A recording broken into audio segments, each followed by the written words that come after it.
Assalamualaikum warahmatullahi wabarakatuh. Waalaikumsalam warahmatullahi wabarakatuh. Bismillahirrahmanirrahim. Alhamdulillahi rabbil alamin. Wassalatu wassalamu ala ashrafil anbiya'i wal mursalin, Sayyidina wa maulana Muhammadin wa ala alihi wa ashabihil mujahidin at-tahirin, amma ba'du. Saudara-saudara kaum muslimin rahimakumullah. Pada pertemuan terdahulu kita sudah membicarakan orang-orang yang menjadi teman-teman setan dalam kehidupan di dunia ini. Maka pada pertemuan kali ini kita akan membicarakan tentang siapa yang menjadi musuh-musuh setan di dalam kehidupan. Dengan satu catatan, berbahagialah mereka yang menjadi musuh-musuh setan, tetapi celakalah mereka yang menjadi teman-teman setan. Bagaimanapun juga di dalam kehidupan ini, apabila orang telah memproklamirkan bendera permusuhan kepada kita, maka kita tentu seharusnya bersikap waspada dan mawas diri. Demikian juga iblis dan seluruh bala tentaranya yang terdiri daripada setan-setan.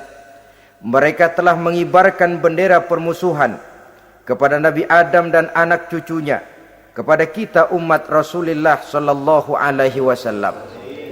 Akan sengsara dan celaka jika kepada iblis dan setan yang telah nyata-nyata mengibarkan bendera permusuhan itu kita mengadakan toleransi, mengadakan kerjasama, dan menjadi budak yang memperturutkan kemauan daripada iblis dan setan. Siapa yang menjadi musuh-musuh setan dalam kehidupan ini?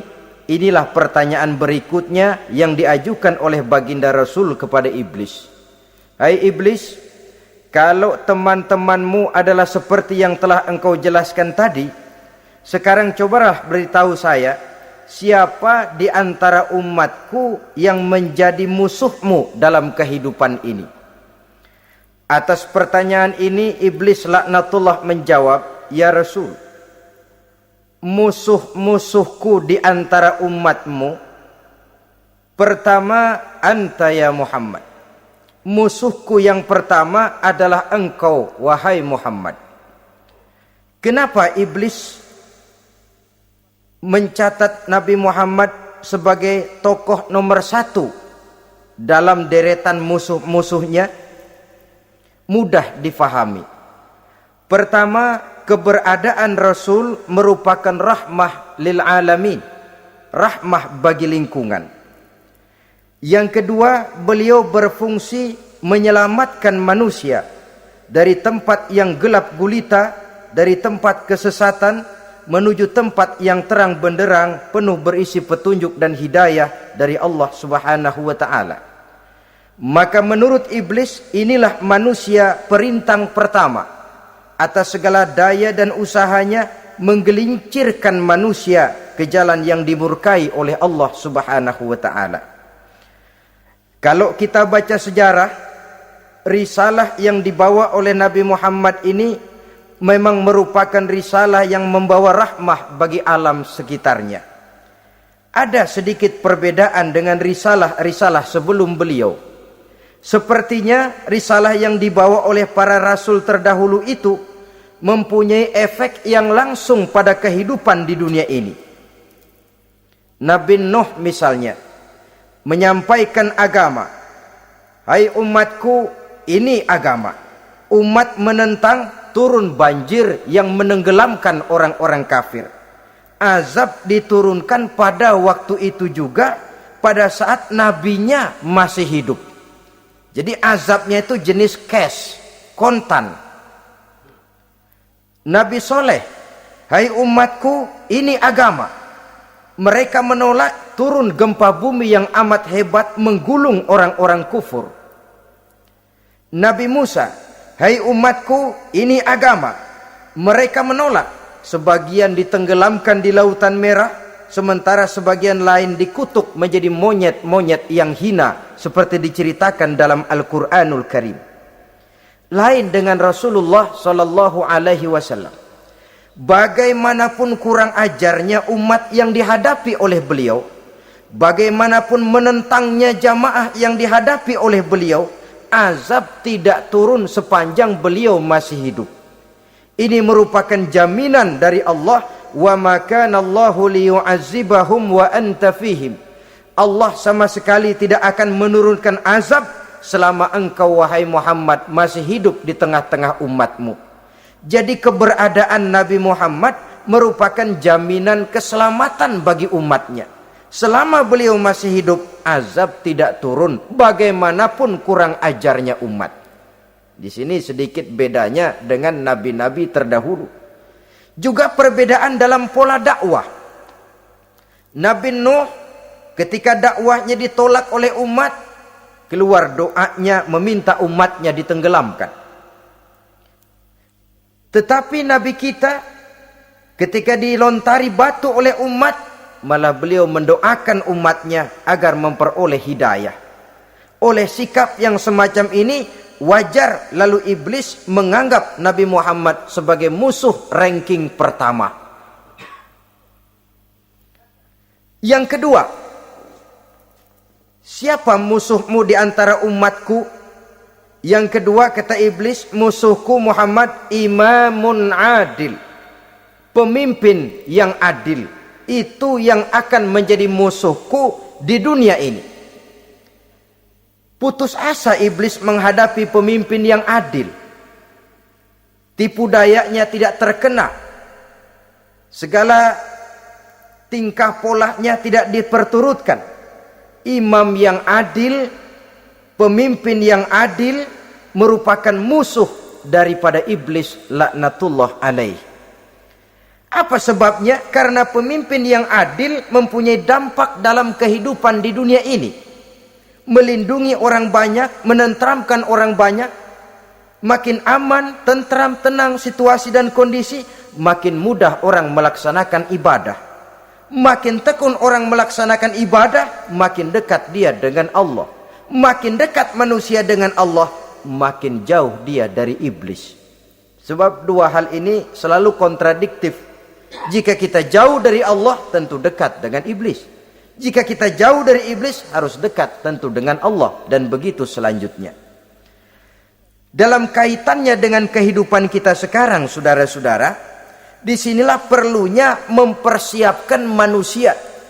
Membangun manusia itu jauh lebih sulit daripada membangun jembatan. Membangun manusia itu lebih sulit daripada membangun gedung-gedung bertingkat. Termasuk membangun dan mempersiapkan calon-calon pemimpin yang adil di masa yang akan datang.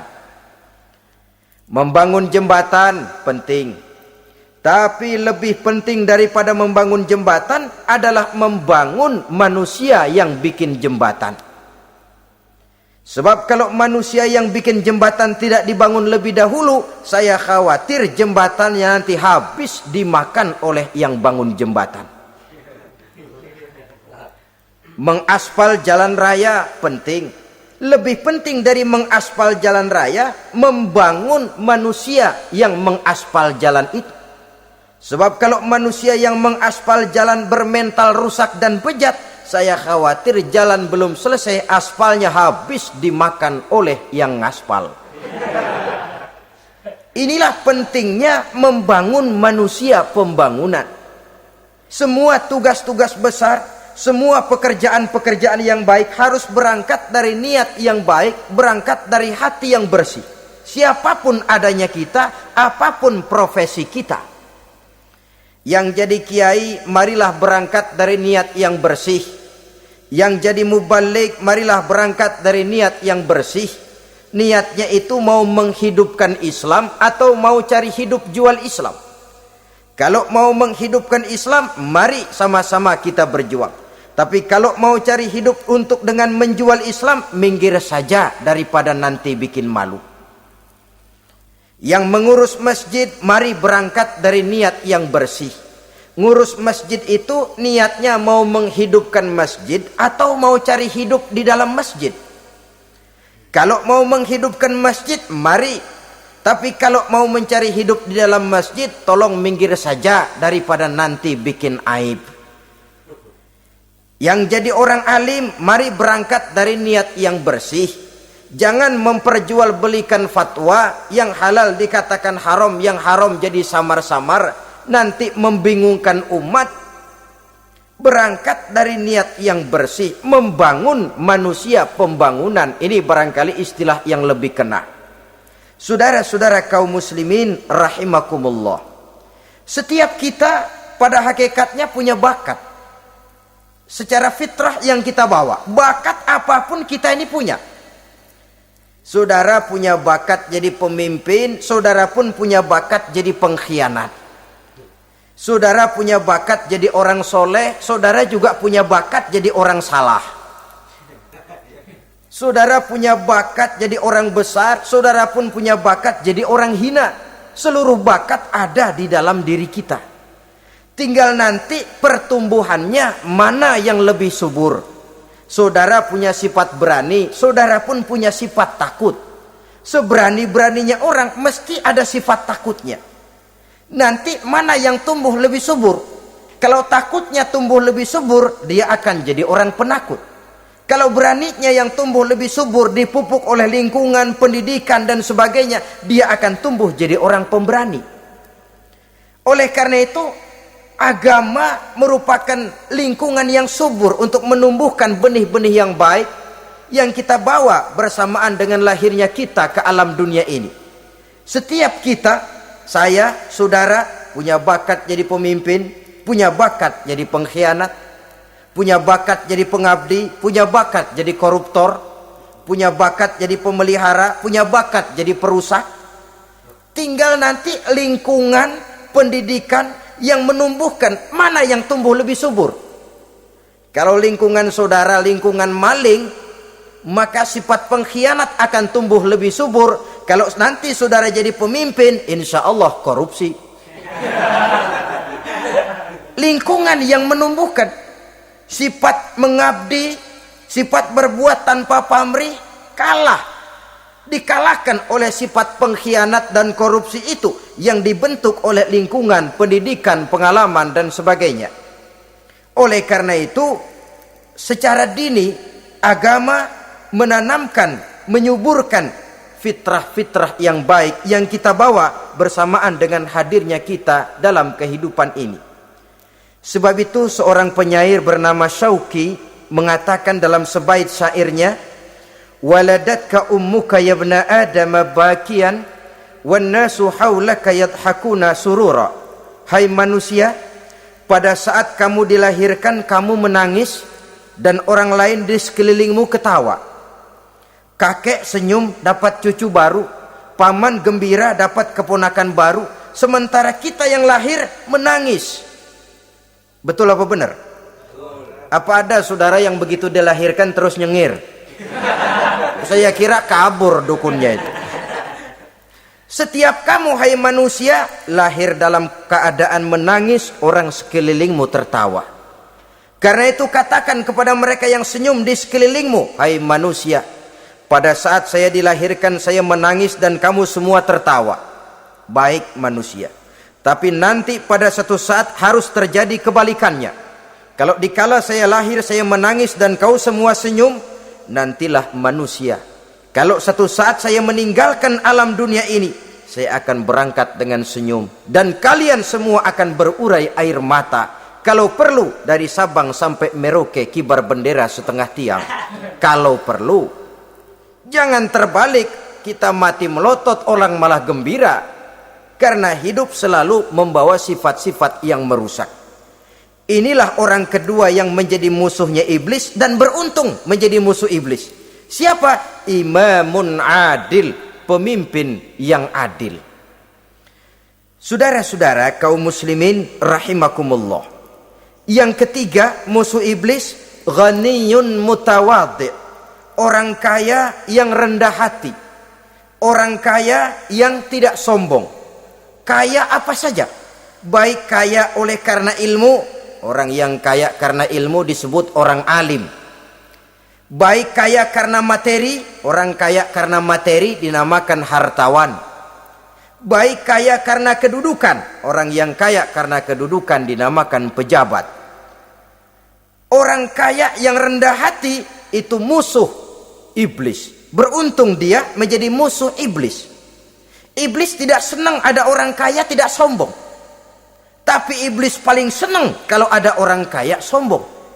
Lebih senang lagi iblis kalau ada orang miskin sombong.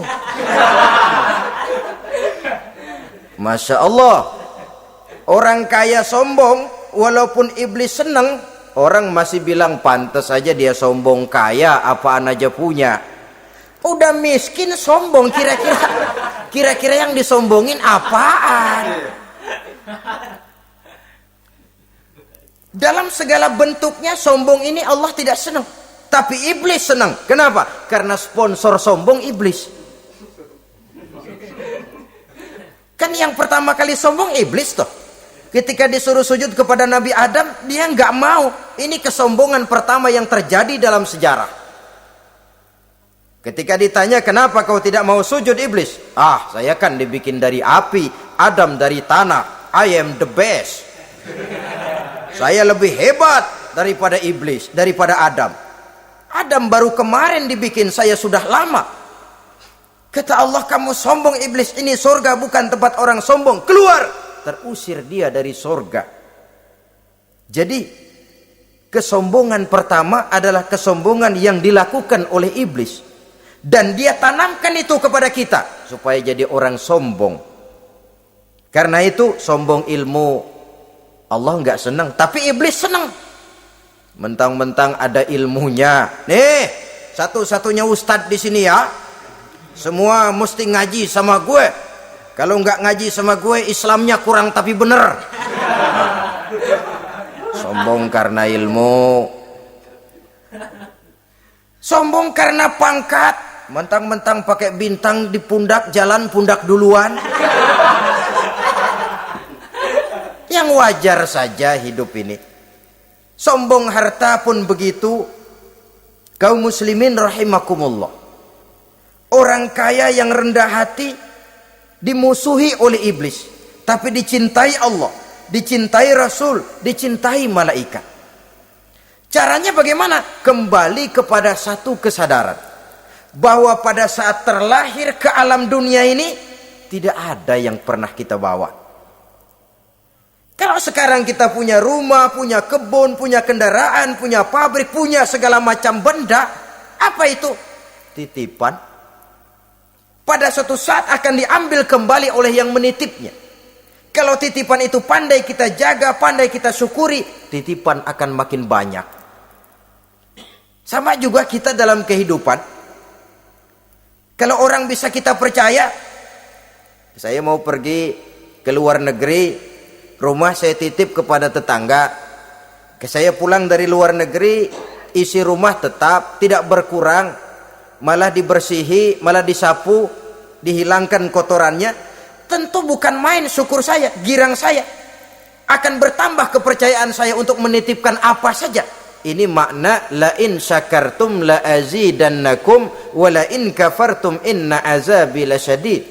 Kalau kamu pandai bersyukur, aku tambah nikmat. Tapi kalau kamu ingkar, azabku teramat pedih. Artinya apa? Nikmat bisa berubah menjadi azab kalau kita tidak pandai mensyukurinya. Ma'asyiral muslimin rahimakumullah, orang yang kaya ilmu lalu rendah hati, tidak selalu ingin menonjolkan diri. Ini kadang-kadang yang tanggung ini yang bikin berabe. Alim bener enggak, geblek bener juga enggak. Yang sedikit-sedikit mau nonjolin diri. Kalau enggak jadi imam enggak mau ke masjid. Enggak jadi imam enggak mau ke musola. Pokoknya kalau enggak jadi imam marahan sama musola. Macam mana? Saudara-saudara kaum muslimin, rendah hati. Tidak selalu ingin menonjolkan, sebab orang yang selalu ingin menonjolkan dirinya biasanya orang yang kekurangan kepercayaan kepada kemampuan dirinya sendiri. Dia selalu ingin dinomorsatukan. Dia selalu ingin ditempatkan pada ranking teratas. Dia tidak percaya diri. Orang yang percaya diri dapat bersikap wajar dalam kehidupan. Begitu juga kaya karena harta, dengan menyadari bahwa harta bagaimanapun banyaknya titipan dari Allah. Pada suatu saat akan kembali. Dia harus dimanfaatkan sesuai dengan kehendak yang menitipnya. Begitu juga kaya oleh karena pangkat, kedudukan, dan jabatan. Pada suatu saat jabatan itu akan hilang dari diri kita. Karenanya sering saya jelaskan bahwa pangkat di dunia ini yang paling tinggi pensiun. Titel yang paling akhir almarhum. Saudara setuju atau tidak, titel itu akan saudara dapat. Bagaimanapun kita cinta kepada pangkat, kedudukan, entah pada akhirnya satu saat akan sampai kepada posisi yang namanya pensiun. Kalau sadarlah kita kepada pemikiran ke arah sana, maka untuk mencapai kekayaan, baik kekayaan harta, kekayaan kedudukan, tidak lalu menghalalkan segala cara untuk mencapai tujuan, tapi dibatasi oleh norma dan kaedah yang harus dia taati, baik kaedah agama maupun kaedah bernegara. Inilah orang ketiga yang menjadi musuhnya iblis, orang kaya yang rendah hati, orang kaya yang tidak sombong. Yang keempat, saudara-saudara, tajirun shadiq, pedagang, pengusaha yang jujur. Iblis gedek betul, benci bukan main sama pengusaha, sama pedagang yang jujur, yang tidak ngurangi timbangan, tidak nipu pembeli, tidak barang yang jelek dibilang bagus, atau yang bagus di atas yang jelek di bawah, atau dicampur yang baik dengan yang jelek supaya kelihatan semuanya jadi baik. Semua orang ingin untung, tidak ada kecuali siapapun orangnya, dan itu wajar. Setiap manusia ingin mendapat keuntungan, kalau perlu dengan modal minimal mencapai keuntungan maksimal, seperti yang diajarkan oleh teori ekonomi. Itu kan yang namanya produktif kan. Satu usaha dinamakan produktif, bagaimana kita mengeluarkan modal minimal bisa mencapai keuntungan maksimal. Silakan. Bahwa manusia ingin untung itu insting, naluri, fitrah. Tidak ada orang yang mau rugi. Tapi cara mencapai keuntungan itu yang membedakan antara seorang muslim dengan yang bukan muslim. Sudah pernah saya sampaikan, apabila kaum pengusaha, para pedagang sudah dijangkiti penyakit yang tidak jujur, yang akan timbul adalah kekacauan ekonomi. Kekacauan ekonomi bisa menimbulkan revolusi sosial, dan revolusi sosial merupakan kiamat satu generasi. Semua kericuhan hampir bermuara dari perut, dan itu ekonomi. Orang nodong perut, orang korupsi perut. Ya walaupun korupsi kalau sudah kelas kakap tidak lagi sekedar urusan perut. Ya perut apa yang diurusin kalau korupsinya miliaran itu? Perut jin barangkali. Saudara-saudara kaum muslimin rahimakumullah. Oleh karena itu, pedagang yang jujur, pengusaha yang jujur, ini merupakan musuh iblis. Iblis tidak senang kalau ada pengusaha yang jujur. Iblis tidak senang kalau ada pedagang yang jujur. Tapi iblis akan tepuk tangan kalau pedagang sudah selingkuh, kalau pengusaha sudah nipu. Ada orang bilang, sekarang mah kalau jujur-jujur bener nggak makan apa-apa dong kita. Sebab katanya jangan lagi nyari yang halal, sekarang ini yang haram aja seret. Rupanya sering masang undian nggak pernah kena. Lalu bilang jangan yang halal, yang haram aja nggak kena-kena katanya. Sebenarnya bukan itu masalahnya, saudara-saudara. Bukan itu masalahnya. Masalahnya ialah bahwa kejujuran membawa keberkahan. Ini kalau kita berpikir dengan kacamata agama. Keberkahan merupakan sumber ketenangan. Dan ketenangan ini tidak bisa dibeli dengan materi yang bagaimanapun banyaknya. Walaupun kita punya percetakan duit, ketenangan itu nggak bisa dibeli.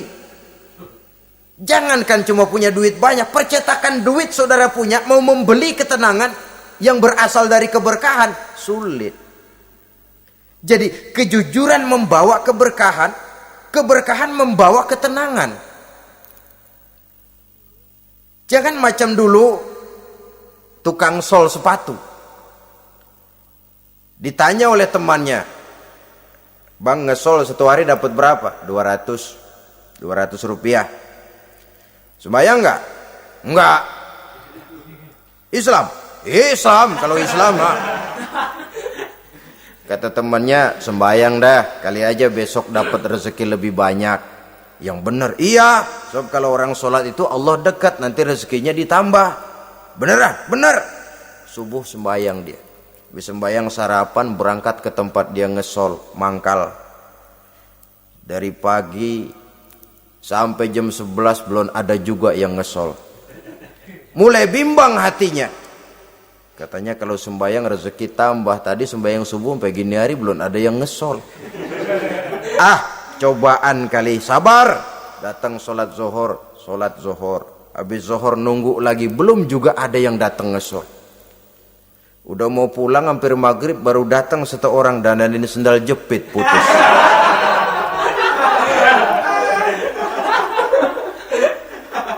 Sudah bayar 25 rupiah, pulang dia si tukang sol ini, ketemu sama temennya yang nyuruh sholat tadi. Ditanya, "Bagaimana penghasilan ini hari?" Apa dijawab? "Gua kapok deh sembahyang."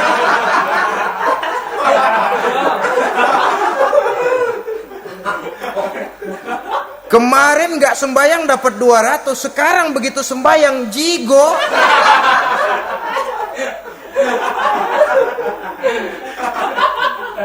Dia tidak sadar bahwa dengan dari kacamata agama, 25 rupiah yang membawa berkah jauh lebih baik ketimbang 200 uang panas.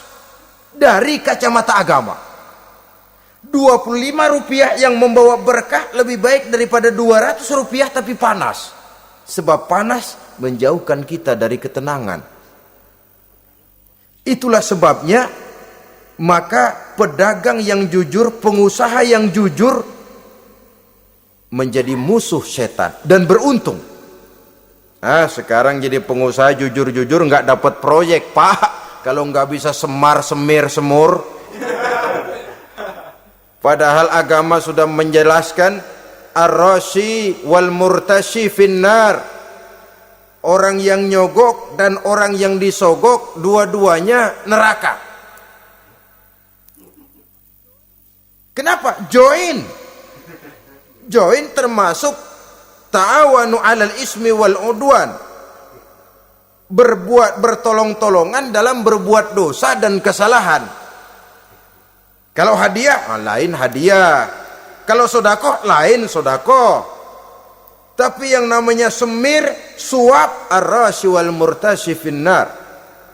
Saudara-saudara kaum muslimin rahimakumullah. Jadi pedagang yang jujur, pengusaha yang jujur merupakan salah satu roda perekonomian. Kegoncangan ekonomi akan menimbulkan dampak sosial yang sangat luas dan kompleks. Yang pada giliran puncaknya, dampak paling negatifnya, dia sanggup menggerakkan terjadinya revolusi sosial. Bukankah sebagian besar gerak hidup manusia dimotivasi oleh keinginan untuk mempertahankan kelangsungan hidup? Dan kelangsungan hidup artinya mulut.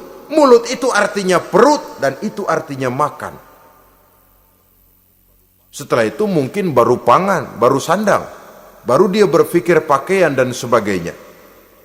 Jadi karena dia merupakan penggerak roda ekonomi, pedagang yang jujur, pengusaha yang jujur mutlak diperlukan dalam kehidupan ini. Sebab sekali lagi, kejujuran akan membawa keberkahan, keberkahan memberikan ketenangan dalam kehidupan. Saudara-saudara, kita maklum bahwa solat merupakan sarana yang paling efektif untuk mendekatkan manusia kepada Allah. Makin dekat manusia dengan Allah, makin tidak senang iblis dan setan. Karena itu segala macam cara mereka berusaha mengaduk-ngaduk solat kita. Dan sesungguhnya jikalau kita mengerjakan sholat, itu kan targetnya cuma dua. Pertama, agar sholat kita itu sah. Yang kedua, agar sholat kita itu qabul, yakni diterima oleh Allah.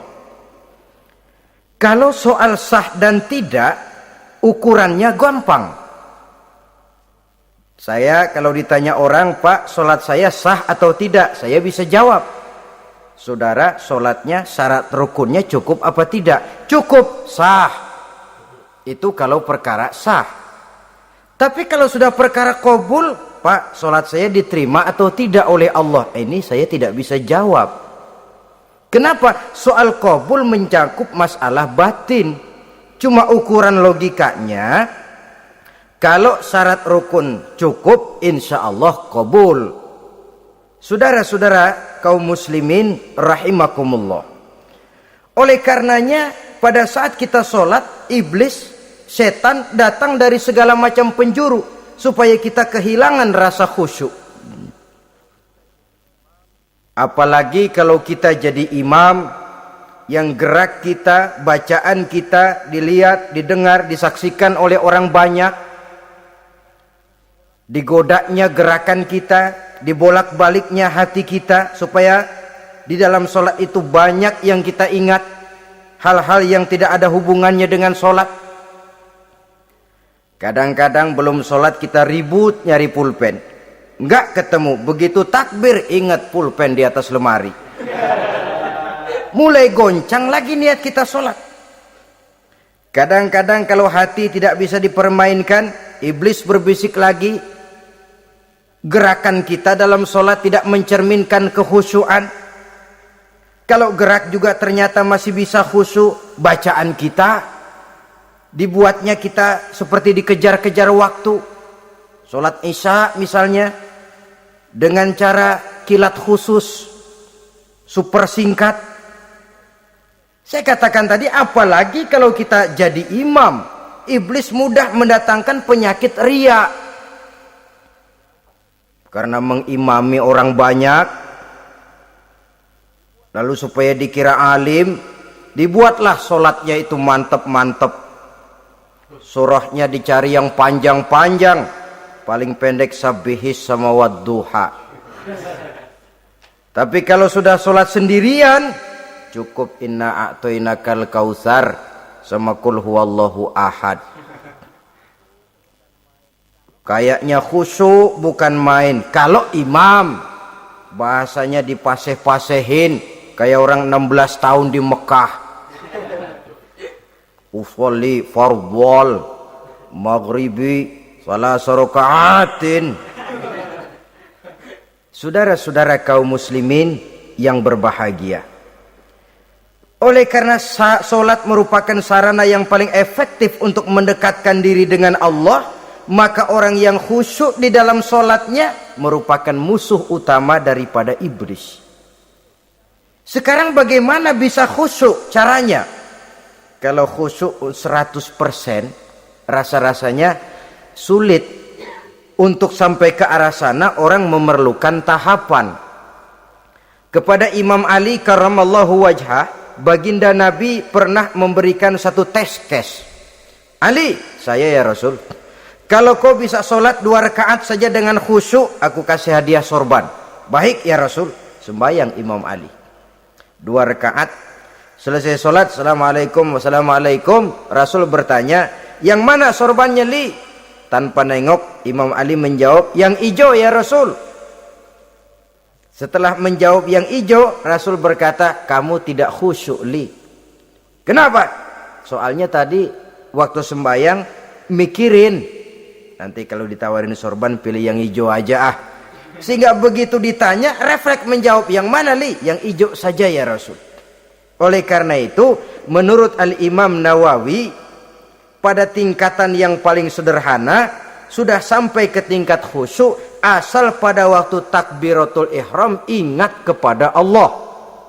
Tapi jangan lupa, itu tangga pertama. Jangan ada fatwa begini lalu aman. Yang penting kan takbirnya ingat Tuhan, belah sononya mau kemana kek. Bukan itu. Itu pada tingkatan pertama sudah sah dipandang khusyuk solatnya orang awam, asal pada waktu takbiratul ihram dia ingat kepada Allah. Tetapi harus terus berusaha agar sepanjang solat dia ingat kepada Allah.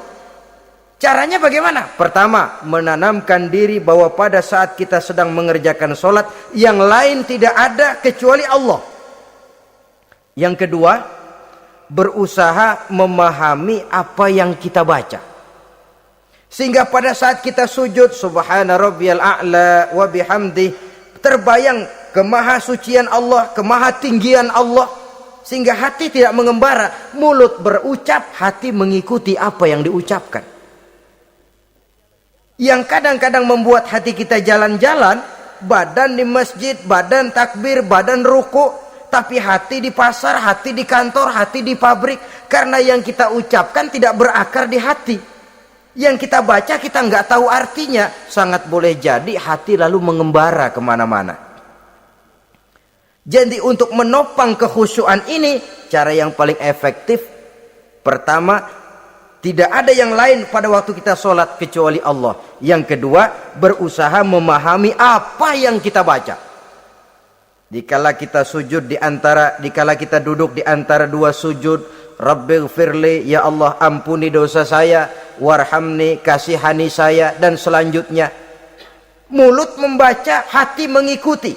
Dengan mengikuti, hati tidak terlalu mengembara, ada tempat dia kembali. Saudara-saudara kaum muslimin rahimakumullah. Itu yang kelima. Yang keenam, yang menjadi musuh iblis, mukminun nasih. Orang mukmin yang suka memberikan nasihat. Orang mukmin yang suka memberikan petunjuk. Termasuk juru-juru dakwah, para mubaligh, itu merupakan musuh utama iblis. Kenapa? Tiap hari iblis kampanye. Tiap hari iblis mengajak dengan segala macam cara yang kalau perlu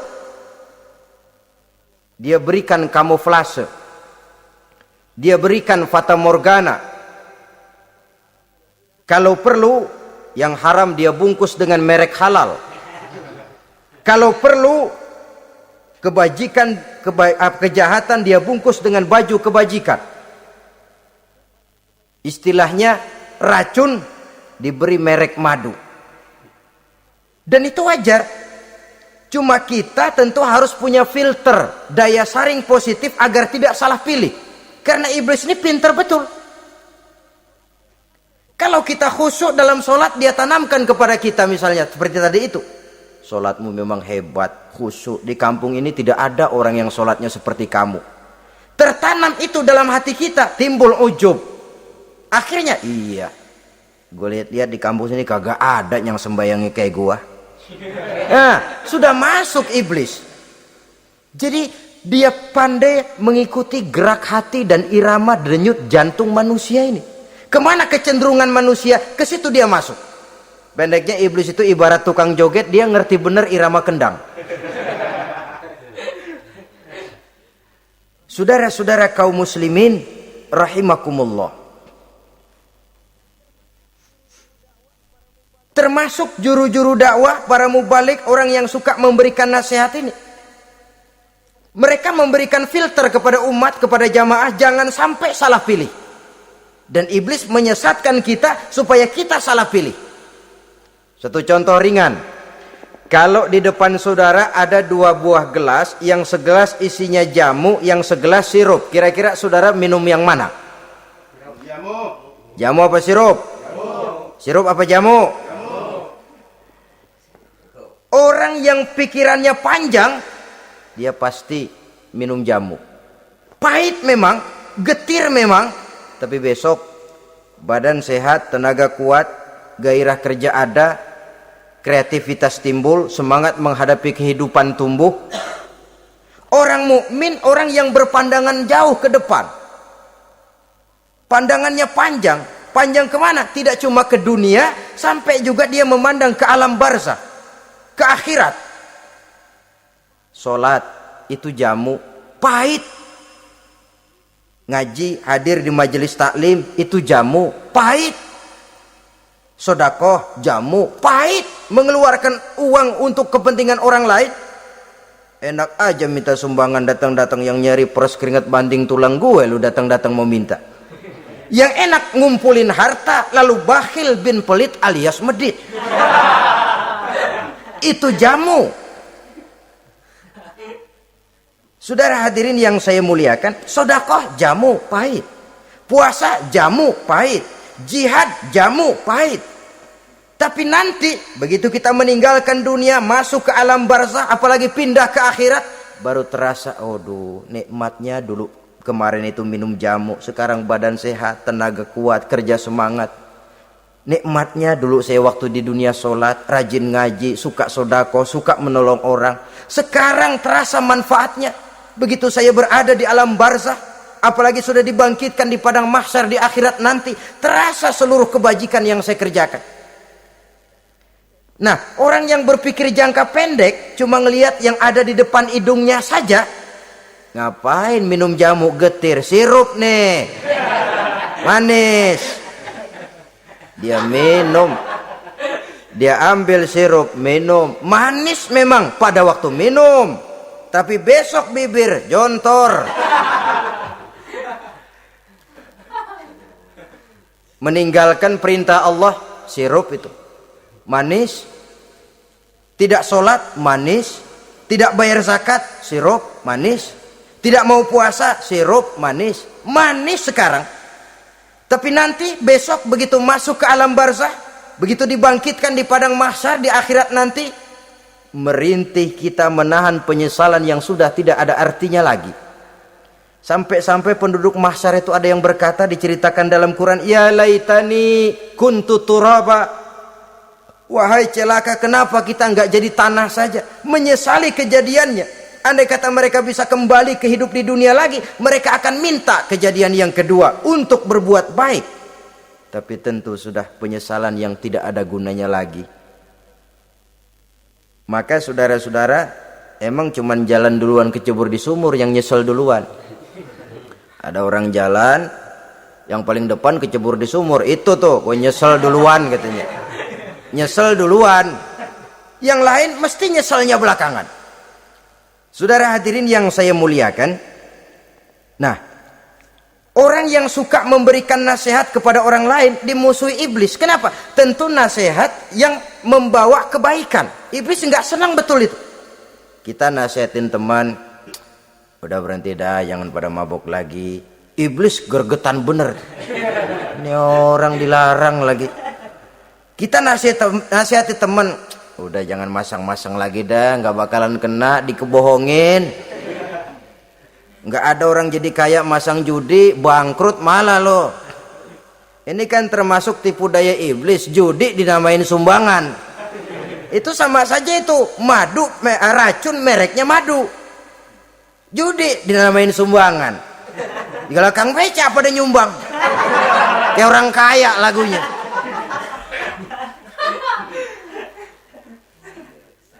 Saudara-saudara kaum muslimin rahimakumullah, adalah kewajiban kita memang untuk tawasau bil haq, saling nasihat menasihati. Setiap kita juru dakwah, setiap kita wajib menyampaikan apa yang sudah kita tahu kepada orang yang belum atau kurang tahu.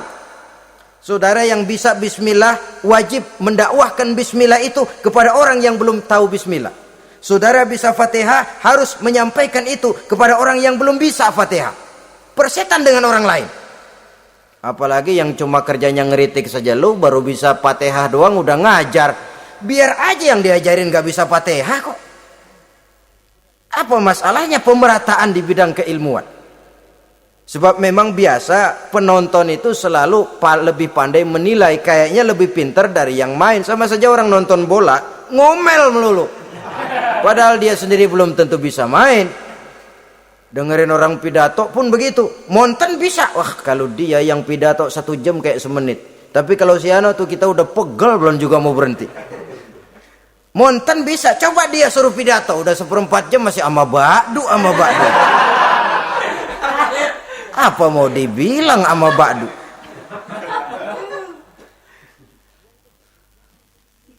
Yang ketujuh, yang menjadi musuhnya iblis, taibun sabitun ala taubatihi, orang yang bertaubat dan tetap di atas taubatnya. Secara jujur, tidak ada manusia yang tidak punya salah. Dan orang yang baik memang bukan orang yang tidak punya salah. Karena tidak ada orang yang tidak punya salah. Orang yang baik adalah orang yang apabila melakukan kesalahan dia segera sadar, dijadikannya itu sebagai pelajaran untuk tidak diulanginya lagi pada masa yang akan datang. Biasanya kita menghakimi orang pintar, kita nggak merasa bahwa kita juga punya kesalahan. Kalau kita ngelihat maling ayam kita teriak, padahal kita nyolong kambing. Lebih besar dari si maling ayam, merasa diri lebih benar dari yang lain, padahal kita lebih kotor dan lebih jelek. Hilang sifat introspeksinya. Yang kita musuhi, yang kita caci maki, tahu-tahu kita sendiri yang melakukannya. Saudara-saudara kaum muslimin, orang yang bertaubat dan tetap dalam taubatnya stabil, itu musuh iblis. Apa ada orang yang taubatnya nggak tetap? Ada, yang istilah kita taubat sambal namanya.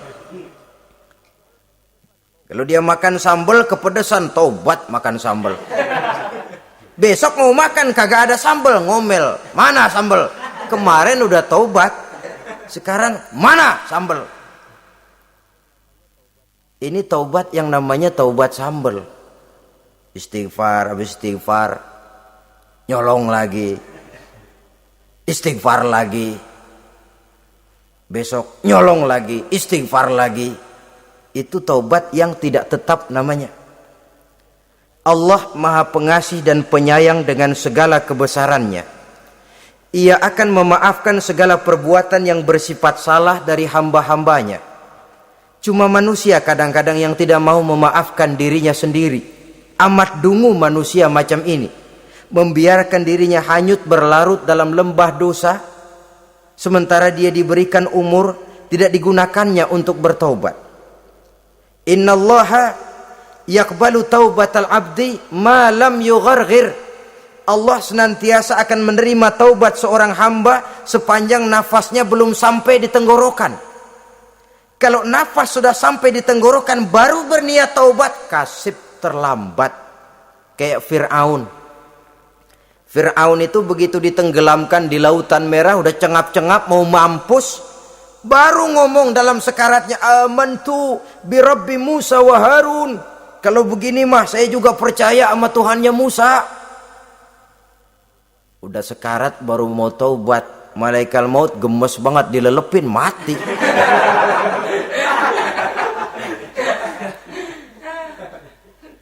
Nah, kepada adik-adik remaja, biasanya kalau sudah bicara taubat, pikiran kita, taubat mau urusan 70 tahun ke atas. Kita masih lama ini. Sebenarnya tidak. Masalah taubat adalah masalah salah dan dosa. Masalah salah dan dosa adalah masalah manusia. Sejak dia akil balik sampai ajal datang merenggut nyawa. Hidup ini tidak selalu berjalan mulus. Hidup ini tidak selalu berjalan di atas kertas putih. Kadang kita tersilap, kadang kita tersalah. Kadang situasi dan kondisi menyebabkan kita berbuat lain dari yang seharusnya. Itu kehidupan. Silih berganti. Oleh karenanya pesan Nabi, wa'at bi'is sayyi'atal hasanah. Perbuatan salah ikuti dengan kebajikan. Dosa iringi dengan taubat. Jangan nunggu. Saya untuk taubat takut nanti bikin lagi. Nah, ini namanya punya harapan mau bikin lagi. Nanti aja dah kalau tua-tuaan. Saudara, kalau dosa itu ditumpuk, itu sama saja kotoran yang menodai hati. Kalau kotoran gak rajin kita bersihin, dia akan berkarat. Dan kalau sudah berkarat, sudah sulit untuk dibersihkan. Itu makna ungkapan Imamul Ghazali, hati manusia sebening kaca. Lapisan dosa yang dia kerjakan adalah debu yang menutupi jernihnya kaca. Orang yang bersih dari dosa, dekat dengan Allah, hatinya jernih seperti kaca. Dari hati yang jernih, radarnya kontak kepada Allah. Sinyalnya nyambung channelnya itu. Getarannya hebat. Wajar kalau lalu dia bisa tahu apa yang besok akan terjadi. Diberitahu oleh Allah. Yang namanya ilmu laduni itu. Ilmu yang ditransfer langsung oleh Allah. Karena kebersihan hatinya. Ah, mana ada orang nggak belajar bisa pinter. Iya, kalau hatinya butek emang nggak ada. Tapi kalau Allah mau berberangkat dari hati yang bersih, yang kontaknya nyambung kepada Allah, hati itu seperti kaca, kata Imam Ghazali. Dosa yang kita lakukan adalah debu. Kalau debu sedikit datang kita lap, datang lagi kita bersihin, datang lagi kita bersihin. Insya Allah nggak sampai jadi noda di atas kaca itu. Tapi kalau nunggu debu itu sampai bertumpuk, besok aja ngelapnya dah, besok aja ngebersihinnya, bertumpuk dia, sulit membersihkannya. Walaupun kena, nodanya tentu tertinggal di atas kaca itu. Karena itu dalam kehidupan remaja misalnya, pemuda misalnya, kita tidak bisa menolak mode. Tidak bisa menolak musim. Modenya disco, modenya breakdance, modenya joget, modenya jaipongan. Mode pada waktunya habis, ya habis. Tapi bagaimanapun dia akan punya dampak, memberikan bekas dalam membentuk kepribadian. Dan ini efek yang tidak kita inginkan. Efeknya, bukan modenya itu.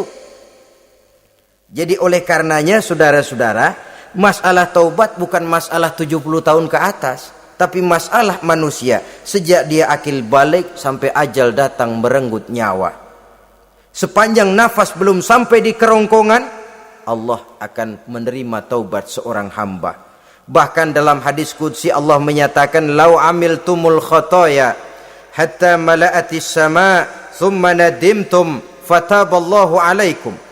Kalaupun kamu berbuat dosa sampai penuh langit dengan dosamu, kemudian kamu bertaubat dan menyesal, Allah pasti akan menerima taubatmu. Jadi orang yang taubat dengan sebenarnya dan tetap dalam taubatnya, itu musuh iblis. Tapi orang yang taubatnya angin-anginan, iblis demen banget. Dari sembahyang, besok mabok, besoknya lagi nyolong, besoknya lagi zina, besok tobat lagi. Kata iblis, surak, iya lu gocet dah Tuhan.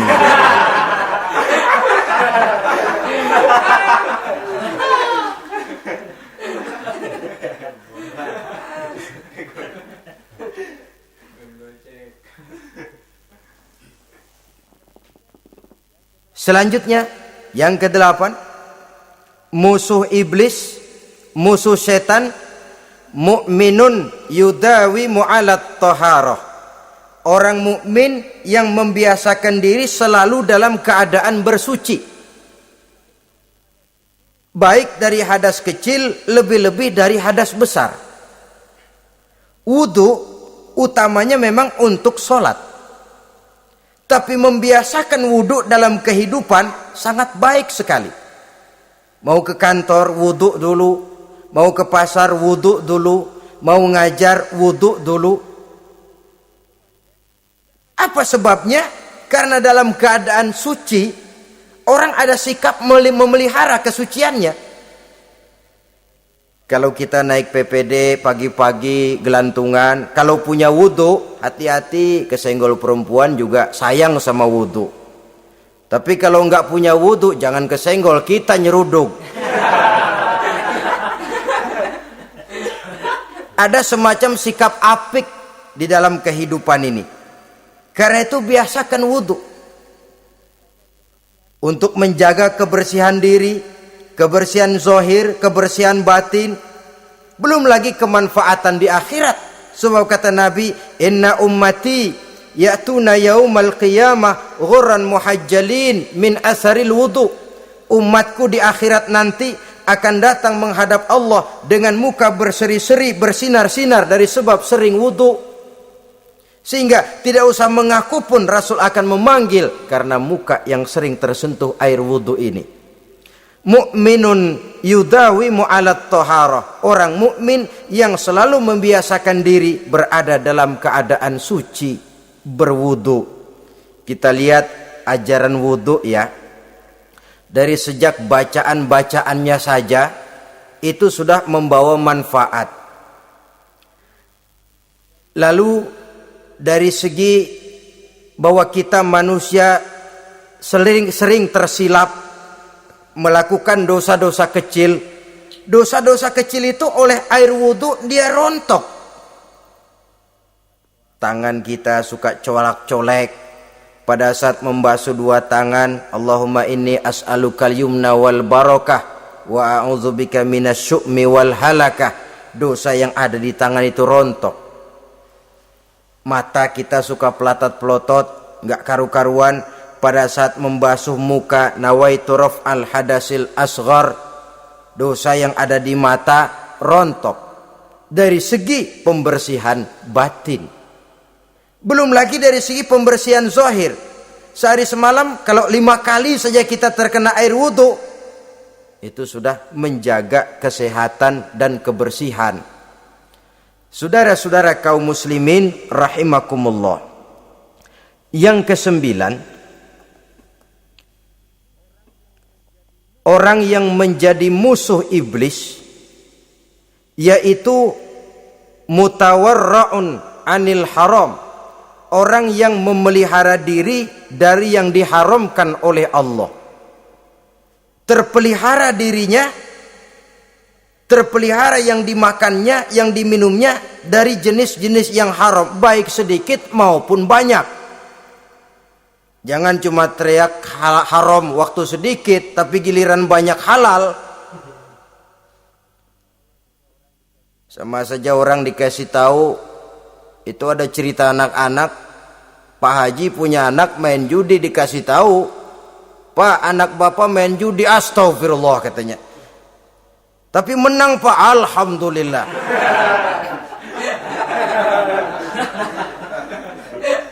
Ini kan sama saja, giliran sedikit dibilang haram karena dia nggak dapat jatah, begitu dapat banyak dan dia kecipratan jadi halal. Yang sedikit haram, banyaknya pun juga haram. Yang banyaknya haram, sedikitnya juga haram. Ada orang bilang minuman keras kalau nggak mabokkan nggak haram. Yang memabokkan banyaknya, sedikitnya tetap saja haram. Ma askaro kasiruhu faqaliluhu haramun. Apa yang banyak menyebabkan jadi mabuk, sedikitnya pun juga haram. Saudara-saudara kaum muslimin, yang ke-10 yang terakhir, musuh daripada iblis ialah mukminun rahimun, orang mukmin yang berhati pengasih. Orang mukmin yang suka menyambung silaturahmi. Orang mukmin yang tidak suka bertengkar. Orang mukmin yang tidak suka marah-marahan. Kalaupun terpaksa marah, tidak lebih daripada 3 hari. Jadi boleh saja marah kalau alasannya tepat, tapi nggak lebih dari 3 hari. Kalau perlu bikin perjanjian, kita marah ya 3 hari. Itu limit. Tidak halal kata Nabi bagi seorang muslim menjauhi saudaranya lebih dari 3 hari. Tidak halal itu artinya haram. Kita ini kadang-kadang kalau sudah marahan sama tetangga kah, sama teman kah, kadang-kadang suka berlaku perpanjangan waktu. Tidak cukup perpanjangan waktu, ditambah lagi perpanjangan generasi. Enggak cukup kita yang marah, orang lain kita sundut-sundut supaya ngikut marah lagi. Marah pakai ngundang. Kayak mafia lagunya, udah dia marah, orang lain lagi disuruh marah. Saudara hadirin yang saya muliakan, mukmin yang punya sifat belas kasih, berhati jernih, itu musuh utama dari iblis. Tapi mukmin yang suka marah-marahan, tukang hasut dan tukang bakar, itu teman-teman iblis. Oleh karena itu, mudah-mudahan kita semua menjadi musuh iblis, dan jangan menjadi musuh iblis, jangan menjadi teman iblis. Sebab iblis sudah kadang memproklamirkan permusuhan. Sekali dia musuh kita, selamanya dia akan tetap menjadi musuh kita. Berusahalah untuk menjadi musuh iblis, dan jangan sekali-kali toleransi. Jangan berusaha menjadi teman iblis. Inilah yang kita bicarakan pada pertemuan ini. Mudah-mudahan ada manfaatnya. Terima kasih atas segala perhatian. Mohon maaf atas segala kekurangan. Wassalamualaikum warahmatullahi wabarakatuh. Waalaikumsalam warahmatullahi